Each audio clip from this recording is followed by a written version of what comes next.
ہم ماں باپ کو نوکر سمجھتے ہیں، جب چلے جائیں پھر قدر ہوتی. یہ بازاروں میں نہیں ملتے، ان کا کوئی مول نہیں ہے، ان کا کوئی بدل نہیں ہے. ہماری ہر غلطی پہ وہ پردہ ڈال دیتے ہیں، ہم سے برداشت ہوتے.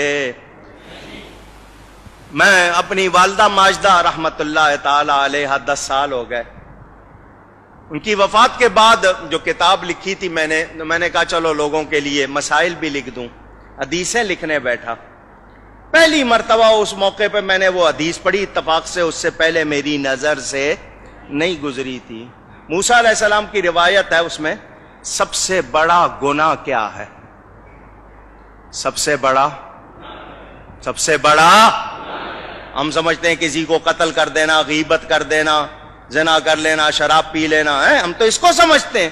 اس حدیث میں تھا سب سے بڑا گناہ یہ ہے ماں باپ بلائیں اور میں کہہ دوں میرے پاس ٹائم نہیں ہے.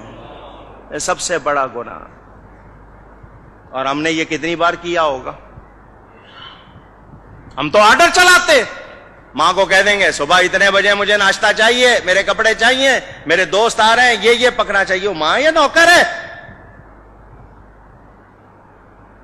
اگر باپ آپ کی کو کرے تو آپ کہتے ہیں تو نے کیا کیا؟ تیرے باپ نے بھی تو تیرے ساتھ کیا تھا. یوں آگے بات کرتے ہیں. یہ گھروں میں خرابیاں اسی لیے آئی ہیں کہ تربیت.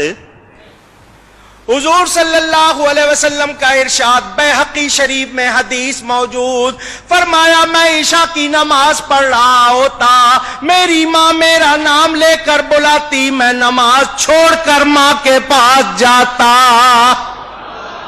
کتنا بڑا پیغام میرے آپ کے لیے. موسیٰ علیہ السلام مزاج میں تیزی تھی، اونچی بول لیتے تھے.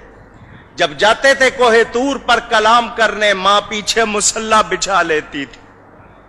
یا اللہ میرے موسیٰ کے مزاج میں تیزی ہے، بات کرتے ہوئے آواز اونچی ہو جائے تو معاف کر دینا. نبی تھے وہ، معصوم. ماں ہوتی ہے، دعا کر رہی ہے، ماں کا انتقال ہو گیا. موسیٰ علیہ السلام طور پر گئے، غیب سے آواز آئی آج ذرا ہوش سے بات کرنا، پیچھے دعا کرنے والی نہیں بیٹھی. اب پہچانو